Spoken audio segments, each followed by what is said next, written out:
بسم الله الرحمن الرحيم. Ассаламу алейкум, құрметті көрермен. Сіздермен бірге Таным медиа арнасы.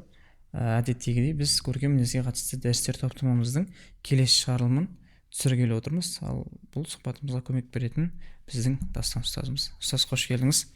Енді ұстаз, біз алдыңғы тақырыбымызда жомарттық жайлы айтқан болсақ, бүгін көп айтылатын, бірақ көп адам бірдей мағынасын түсіне бермейтін бір қасиет жайлы айтамыз. Бұл сабыр.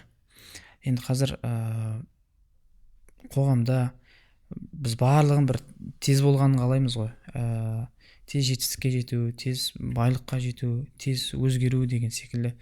Әлеуметтік желіні ашып қалсақ, біреудің жетістігін, байлығын қарап, өзімізді сол адамдармен салыстырып, бір сабырсыздыққа бой алдырып жатамыз ұстаз. Енді ал сабыр біздің ислам дінімізде биік дәрежеде өлшенеді. Енді өзіңізге сұрағым, ислам ғалымдары адамның өмірі сынақтан тұрады деп айтады. Құранда да осы тақырып айтылған, сынақ да болатыны айтылған. Ал кейбір ғалымдарымыз сынақ Алланың құлына деген назарынан деп жатады, енді құлын тәрбиелеу үшін. Енді өзіңізге сұрағым, сынақтан шығу үшін мынау сабырдың маңыздылығы қандай? Бисмилlah, вальхамдулилlah, вассалату вассаламу аля расулилlah.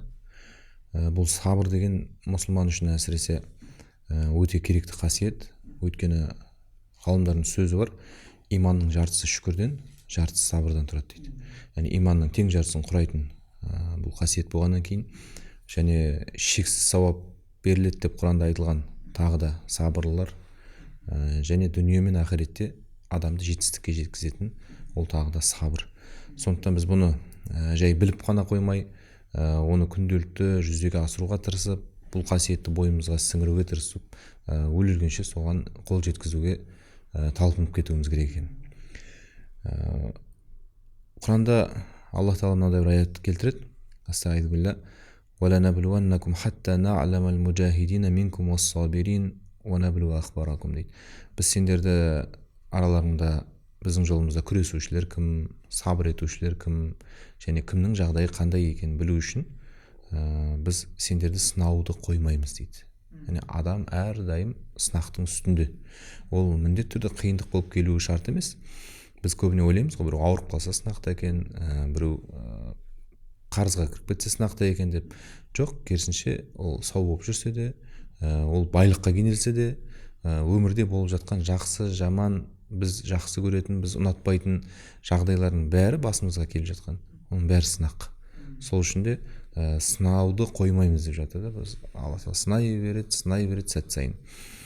Бұндағы мағына не? Бұл дүниені Аллах Тағала сынақ үшін жаратты.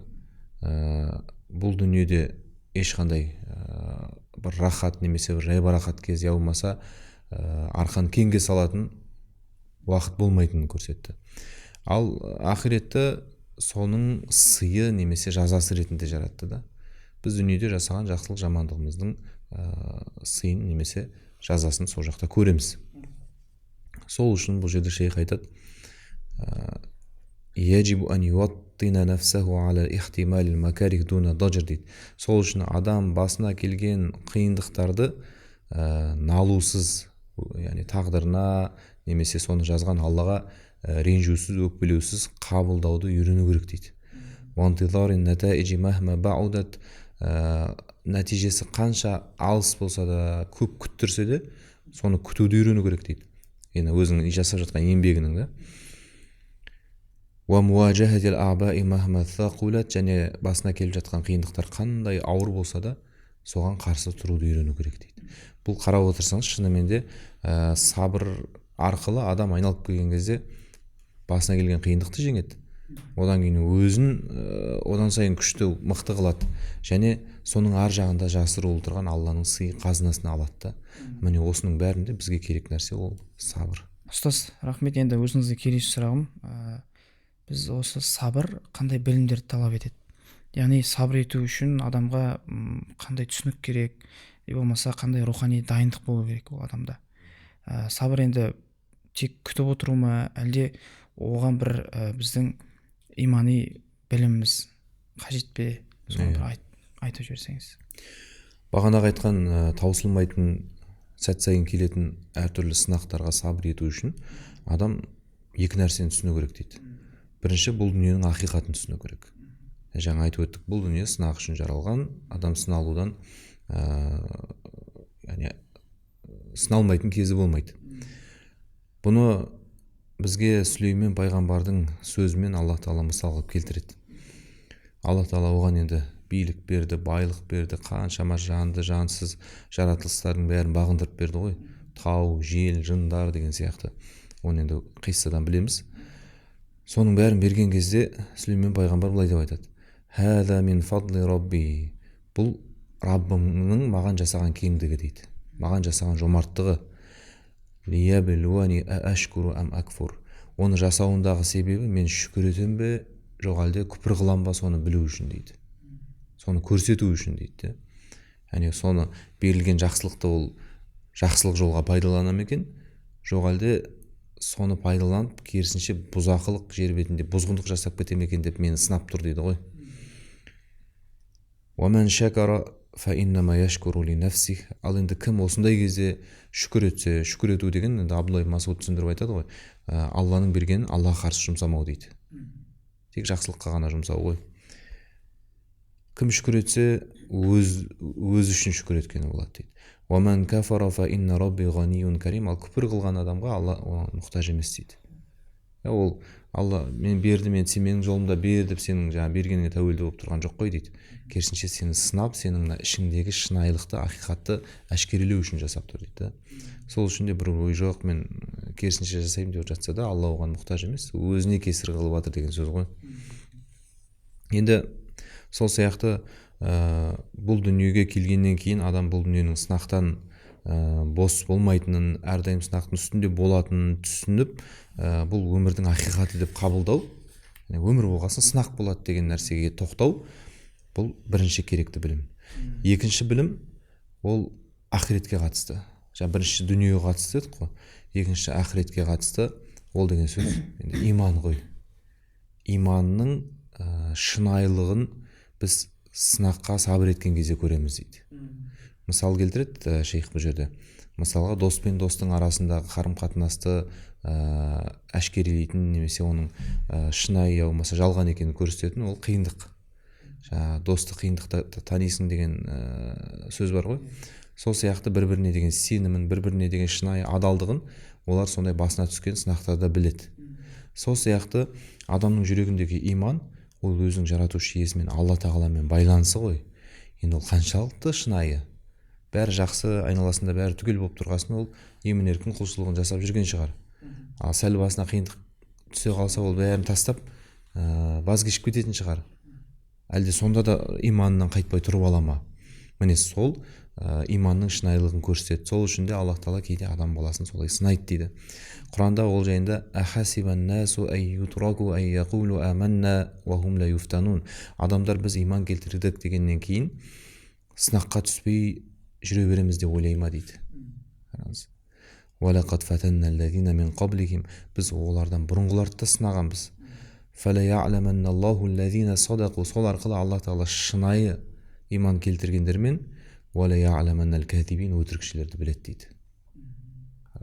Кімнің иманы рас, кімнің иманы әлсіз немесе жалған, сондай кездерде көрінеді. Сол үшін де бұл иманмен тікелей, ақиреттік іліммен тікелей байланысты дегеніміз, яғни иманның жаңа тең жартысы сабырдан тұрады деп айттық қой. Сол үшін соны біліп, иман үшін сабырдың маңызды екенін түсіну керек екенді. Және мына жерде шейх келтіреді бір жақсы сөз. Алла Тағала бәрін біледі ғой. Біздің сыртымызды қалай біледі, ішімізді де солай біледі. Біздің істеген ісімізді де біледі, ниет еткенімізді де біледі. Біз оны жасаған жағдайда қандай болатынын да бәрін біледі ғой Алла Тағала. Сонда не үшін оны сынап білгісі келіп жатыр деген кезде бұл жерде адамға ертең қиямет күні есеп қисап алған кезде оның айғақ қылып көрсету үшін дейді. Өйткені Құранда қаншама аяттар бар, мүшриктердің өзі жоқ, біз күпір қылған жоқпыз, біз имандай сендік деген сияқты сөздерді айтады қиямет күні. Міне мысалға біз олардың барлығын махшар алаңына қайтадан жинаған кезде тірілтіп, ثم نقول للذين أشركوا أين شركاؤكم الذين كنتم تزعمون. сосын Аллаға серік қосқандарға сендердің серік қосқан құдайларың кәне, құдай деп ойлағандарың деп сұраймыз дейді. ثم لم تكن فتنتهم إلا أن قالوا. сонда олардың бар тапқандары жауаптары والله ربنا ما كنا مشركين. Валлахи, кәдімгі ант етіп жатыр, Раббымызбен ант етейік, біз мүшрик болған жоқпыз деп айтады дейді. Қарады. Унзур кайфа казабу аля анфусихим. Бұлардың өз-өздерін қалай өтірік айтып тұрғандарын қара дейді. Вадалла анхум ма кану яфтарун. Олардың жала жапқандары далаға кетті дейді. Сонда мүшриктің өзі мен мүшрик болған жоқпын деп айтады ғой. Енді оны Алла Тағала оның бетіне басу үшін сол ішіндегі күпірді, ішіндегі ширкті дәлелдейтін амалдар арқылы көрсетеді. Міне сен бүйттің ғой, міне сен сөйттің ғой деп сыртқы амалын өз-өзіне көрсетеді. Сол сияқты менің иманым күшті, менің иманым мықты деп айтуы мүмкін адам. Сондай немесе ондай емес екенін де көрсететін оның іс-әрекеттері болады. Қиындық кезде, мысалға ақшасы бар кезде таза жұмыс істеп, таза тауып жүргенмен, мысалға таршылық көріп кішкене ақша жағынан қиналып қалған кезде біреудің ақысын жеп қоюы мүмкін ол. Бұлай кезде мұқтаж болмағасын қол сұқпағанда біреуге, ол иманның талабынан емес, оған күнім қарап тұрған жоқ қой деп біреудің ақысына қол сұқпаған болуы мүмкін. Ал бірақ сәл қиналып қалған кезде оны істеуі мүмкін да. Демек ол иманның талабынан орындап жүрген жоқ, жай өзінің басқа бір себептері болғанда. Осындай кезде көрінеді, және сол арқылы оның ішіндегі жасырын тұрған нәрсені адам өз-өзіне дәлелдейді, Алла Тағала. Осылай деп түсіндіреді енді. Бір жағынан бұл әрі қарай адамның өзімен өзі жұмыс істеу үшін де керек та. Мысалға, ой, мен сабырлымын деп ойлап жүрген адам Алла Тағала басына сынақ жіберген кезде, ол өзінің қандай сабырсыз, өзінің қандай жаңағы тағдырынан алғыш екенін көреді ғой. Осыны әрі қарай мен бұл қасиетімді дамытайын дейді. Ой, мен жомартпын деп ойлап жүрген адам бір сондай ақшамен сыналып қалған кезде, біреуге беру керек болып тұрған кезде, бір туысқанына, жақынына сараңдылық ұстап қалса, мен әлде жомарт емес екенмін, мен әлде де бұл қасиетін дамытуым керек екен деген сияқты өз-өзіне көрсету үшін, дүниеде де, ақиретте де. Сол үшін жасайды. Әйтпесе Алла Тағала ішіндегі адамның бәрін нәрсесін біледі ғой. Рахмет ұстаз. Басымызға шынымен бір сынақ келсе, барлығы әшкере болады дейсіз ғой. Енді ұстаз, сабыр имандылықтың, кемелдіктің, ержүректіктің белгісі деп жатырмыз ғой. Енді адам бір қиындыққа түскен кезде, тап болған кезде және соған сабыр еткен кезде бұған берілетін сауап қандай болады? Және де Құран мен хадистерде бұл жайында не деп келтірілген? Бұл енді шынымен де нағыз мықты адамдардың, мықты тұлғалардың бойынан табылатын қасиет қой. Құранда ва ин тасбиру ва таттақу, егер сабыр етіп тақуалық қылсаңдар, фа инна залика мин азмил умур, ол мықты тұлғалардың ісінен дейді. Улул азм деген пайғамбарлар бар мысалға. Ол жаңағы бастарына қатты сынақ түсіп, соған мықты сабыр еткен пайғамбарларды сөйтіп атайды да. Сол сияқты тарихта да мықты жаңағы төзу білген тұлғалар бұл өткен ғой. Солардың қасиеті деп жатыр да бұны. Енді адам әдетте асығыстық қылады ғой. Соңын күтпейді, беріліп қояды. Оның енді адам табиғатындағы нәрсе екенінде Құранда айтады, хулиқал инсану мин ажал, адам баласы асығыстықтан жаратылған дейді. Жаратылысына тән қасиет деген сөз ғой. Адам асығу, тез болса екен, тез бітсе екен деген сияқты нәрселер. Саурикум аяти фала тастажилу, мен сендерге құдіретім көрсетем, асықпаңдар дейді да Құранда Алла Тағала. Бұны ашатын бір хадис бар. Уаман ятасаббар юсаббирхулла, кім сабыр етуге тырысса, талпынса дейді. Бізден бір талпыныс қой. Бірден мықты сабырлы болып кет демейді. Сабыр етуге әрекет қылсаң, юсаббирхулла, Алла оған сабыр береді дейді. Алла сабыр берсін деген сөздің мағынасы осы да. Уама утия ахадун атаан хайран ва аусаға минас сабыр. Ешкімге дүниеде сабырдан асқан, сабырдан үлкен жақсылық берілген емес дейді. Бізден демек талап етілетін нәрсе соған бір әрекет жасау, сабырлы болуға тырысу. Сол кезде Алла Тағала өзінің мол қазынасын ашып бізге сабырды да береді, сабырдың ар жағынан келетін жақсылықты да береді екен да. Енді пайғамбар саллаллаху алейхи вассалам айтады, одан сұраған ғой енді, айюн наси ашаду балаан, ең басына қатты қиындық келетін адамдар кімдер деп. Сонда пайғамбарымыз олай жауап берген екен, әл-әмбия, пайғамбарлар. енді білеміз Аюб пайғамбардың қандай қиындық көрді, неше жылдап, ондаған жылдар бойы ауырды, қаншама нәрселер. Сосын деңгей дәрежесімен қарай кете береді дейді. Одан кейін ғалымдар деп келеді бір риуаятта. Одан кейін тақуалық деңгейіне қарай адамдар діннің мөлшеріне қарай сынаққа түседі дейді. Иманның күштілігіне қарай деген сөз ғой.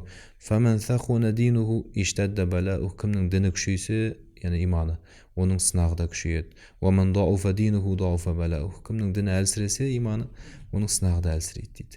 Яғни бір басыма қиындық келмей кетті ғой деген нәрсе ол қорқынышты деп тұр ғой. Демек сенің иманың ол қиындықты көтере алатындай иман емес, әлсіреп жатыр деген сөз. Ал қиындық үстіне келіп немесе үстіне қиындай берсе, оның иманы соған шынығып жатыр, соны көтеретіндей иман қайрап жатыр деген сөз да ол.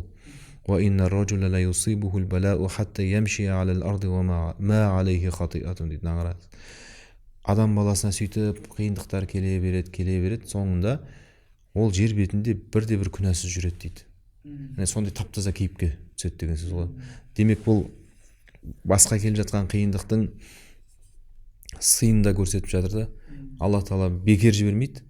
Ол арқылы бірінші иманын күшейтеді, екінші күнәсін кешіреді. Келген сайын күнә кешіріле береді, ақыр соңында тірі жүрсе де бейкүнә таптаза болып жүреді дейді ол адам жер бетінде. Ал енді ешқандай жаңа айтады ғой, үйінде отырған жолдың қиындығын көрмейді, соғысқа шықпаған оған ешқандай жарақат тимейді, ол жаңа соғысында жаңағы зұлматын көрмейді деп. Сол сияқты қол бос еш нәрсе істемей отырған адамға әлбетте оған қиындық та келмеуі мүмкін, ол иманында күшеймеуі мүмкін, ол бағанағы айтқан дәрежелерге де жетпеуі мүмкін. Пайғамбар саллаллаху алейхи вассалам осы тұста жаңа мықтылықтың белгісі деп жатырмыз ғой енді. Мықтылықты былай деп түсіндіреді. Бұл иман келтірген адам мен мынау кәпір, мұнафиқ адамдардың айырмашылығы дейді. Иман келтірген адам жас шыбық сияқты дейді. Көк шыбық бар ғой. Ол жел соқса майысады, бірақ құлайды, бірақ сынбайды дейді. Қайтадан тұрады. Енді ол көк шыбық қой. Ал жаңағы кәпір мен мұнафиқ ол қураған ағаш сияқты дейді. Ол жел соқса мұрты сынады да, одан кейін қайтадан тұрмайды дейді. Сондықтан мұсылман адамға тән қасиеттің осылай болу керек екенін көрсетеді. Және бұл жай ғана бір қиындық емес келіп жатқан, ол оның үстіне бағанағы енді иманның күшейтуі, басқа оның бәріне Алланың махаббатына келеді дейді ол нәрсе. Мына жерде пайғамбар саллаллаху алейхи вассалам Алла бір қауымды, бір адамды жақсы көрсе, оған басына сынақ жібереді. Кім сабыр етсе, риза болса, оған Алланың ризалығы болады. Кім наразы болса, ашуланса, ой деп ана жаңағы келген сынаққа, оған да Алланың ашуы, наразылығы болады дейді. Сол үшін де қиямет күні адамдар болады кейбір мынау қиындықтың сауабын көрген кезде дейді. Қиындықтың сауабын көрген кезде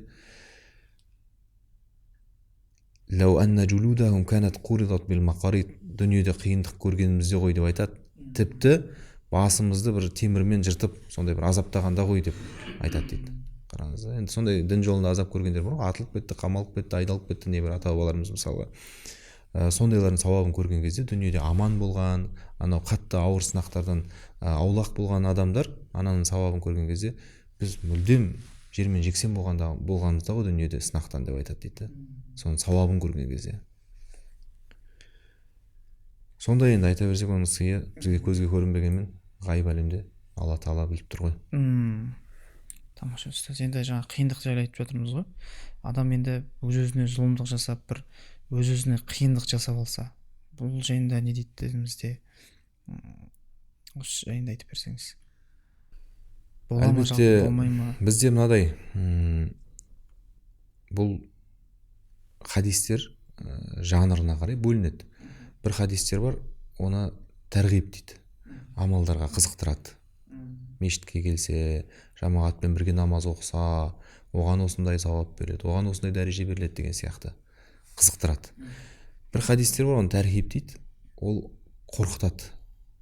Біреудің ақысын жесең, қияметте соны мойныңа арқалап келесің, сонымен азапталасың деген сияқты.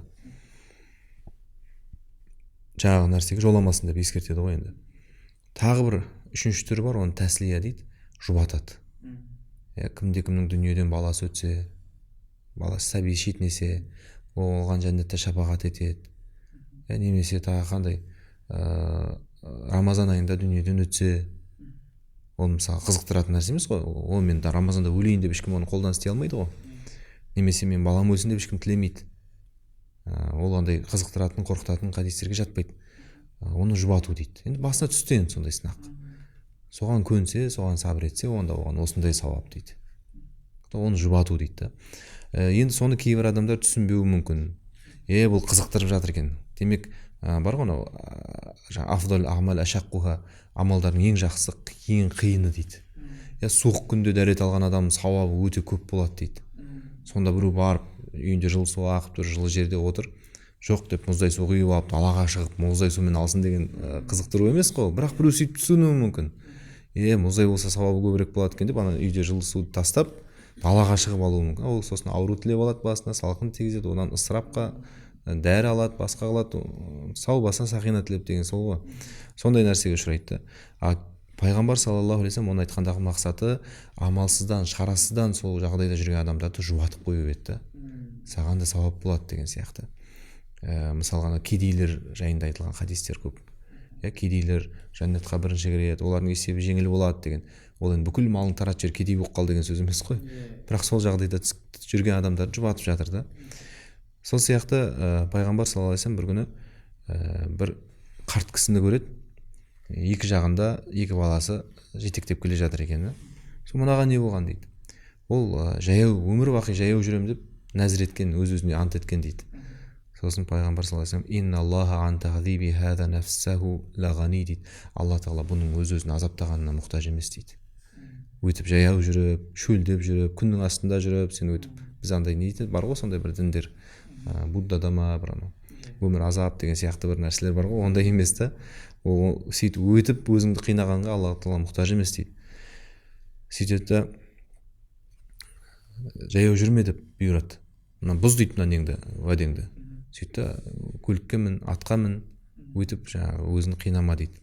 Дәл сол сияқты Ибн Аббас айтады, Оқба деген сахабаның әпкесі ме екен, әлде қарындасы ма екен, жаяу қажылық жасаймын деп нәзір еткен ғой. Мен қажылыққа жаяу барам деп. Сонда пайғамбар саллаллаху алейхи вассаламға айтады ғой, менің тәтем немесе жаңағы қарындасым осылай ант етті, өз-өзіне нәзір етті, бірақ оның оған шамасы жетпейді, жаяу баратын денсаулық жоқ деп. Сонда пайғамбар саллаллаху алейхи вассалам инналлаха ла ғанiyun ан маши ухтик, Алла сенің өтіп жаңағы бауырыңның жаяу жүргеніне мұқтаж емес. Фәлтаркаб уәлтахди уәлтухди бәданатан, ол жаңағы көлікке мінсін де, сөйтіп көлікпен барсын, сөйтіп құрбан шалсын дейді, нәзірінің несі ретінде бұзған үшінші мал шалсын дейді. Сонда Алла тағаланың аятын келтіреді, ма яфалуллаху би азабикум ин шакартум ва амантум, егер шүкір етсеңдер, Аллаға алғыс айтсаңдар, иман келтірсеңдер, Алла тағала сендерді азаптап қайтеді дейді. Тіпті қияметтің өзінде Алла тағала сендерді бір азаптағысы келіп, тозақты сол үшін жаратып өткен жоқ дейді. Егер шүкір етсеңдер, иман келтірсеңдер, тура жүрсеңдер, ешкім ақысына қол сұқпасаңдар, несі бар сендерді азаптап дейді Алла тағала. Тіпті ақиретте азаптағысы келіп тұрған жоқ қой сендерді, дүние түгел дейді. Сондықтан өз-өзіне ондай бір не дейді, мазахист, садист дейді ғой, анау өз-өзін неше түрлі нәрселерді қинап, неше түрлі нәрселер жасап, ислам дінінде ондай нәрсе жоқ. Сол сияқты пайғамбар саллаллаху алейхи вассалам бір науқастанып жатқан, қатты қызуы көтеріліп, осы бір қызуды Алланың лағнет атсын деп қарғап жатқан кісіні көреді де, иннаха ай ал-хумма, жаңағы қызу көтеріліп жатқан, тузхибу хатая бани адам, адам баласының күнәларын жуып шаяды.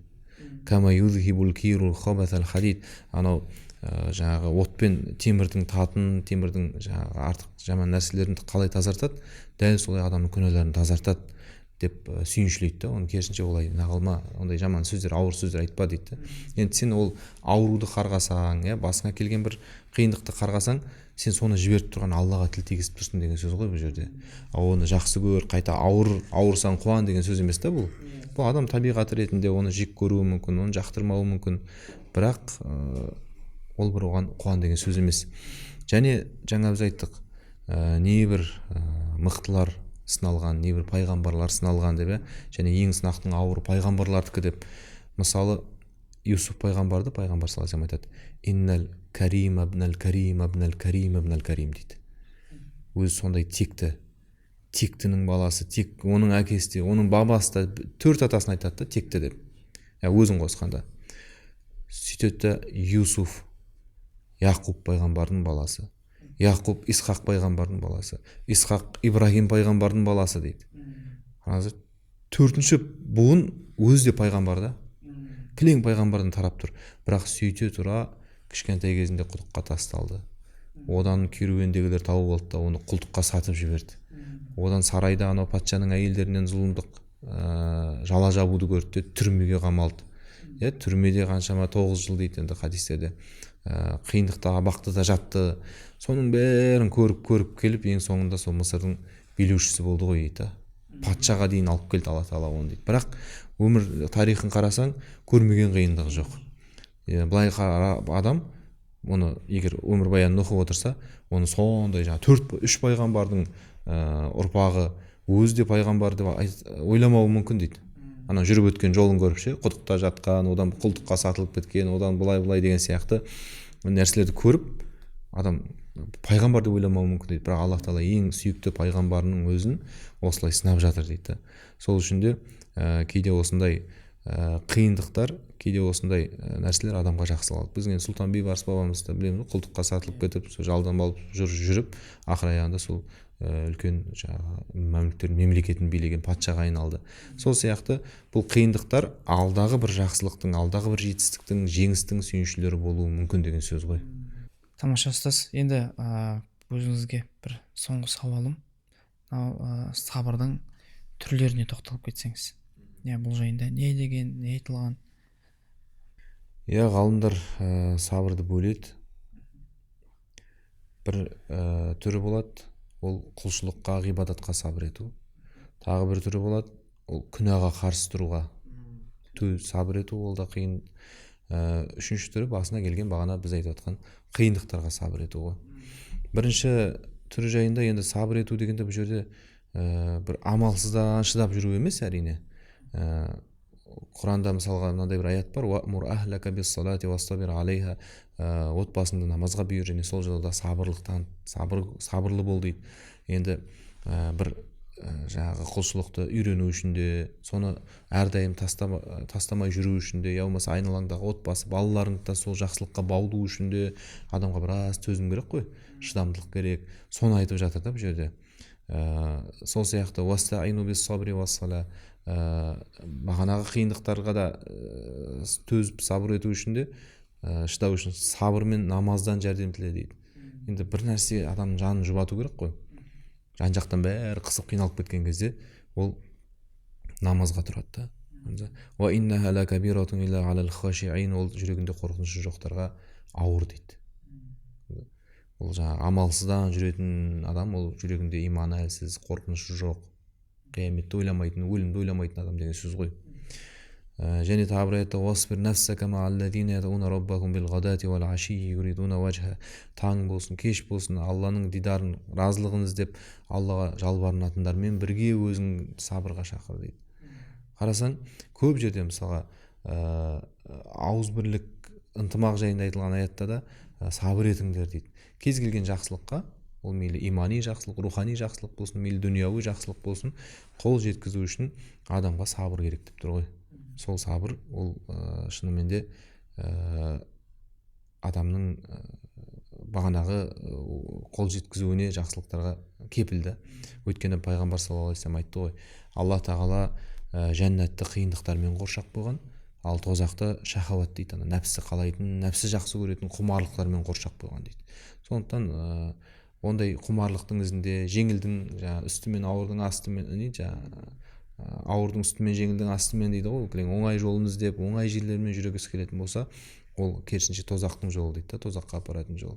Ал жәннаттың жолы сәл адамнан күш жігерді, сәл бір шыдамдықты талап етеді. Мысалы таңертең тұру, күнде таңертең таң намазына тұру, жаңағы мешітке жұма намазына бару, сол сияқты өзің жақсы көретін мал дүниеңнің зекет уақыты келіп қалыпты деп соны кедей кепшікке бөліп беру, оның бәрі оңай нәрсе емес қой. Оған да адамға сабыр керек, және соны өмірі біткенше, кеудесінен жаны шыққанша сол амалдарды алып арқалап жүру үшін де адамға сабыр керек. Сол сияқты күнәға қарсы тұру үшін де көз қызығып бара жатыр, нәпсі еріп бара жатыр, шайтан азғырып дүние алдап дегендей жан жақтан бәрі жабылған кезде, жоқ, бұл Аллам риза болмайтын іс, бәрібір оның жауабы бар, қияметте оның бәрібір есебі бар деп адам өзін тоқтатып, әрдайым тоқтатып жүру үшін де оған сабыр керек. Сол сияқты бағанағы айтқан қиындықтардың бәріне де адам сабыр ету үшін пайғамбар саллаллаху алейхи айтады: инналлаха ла ярда ли абдихил муъмин иза захаба би софиихи мин ахлил арди фасабара вахтасаба би сауабин дунал жанна дейді. Алла тағала егер бір мүмін құлының, мұсылман құлының дүниеде жақсы көретін жанын алса дейді, өмірден өтсе де қайтыс болса бір ең жақын адамы, сөйтіп ол сабыр етіп оның сауабын үміт етсе, Алла тағала оған жәннаттан басқа сауап бермейді дейді.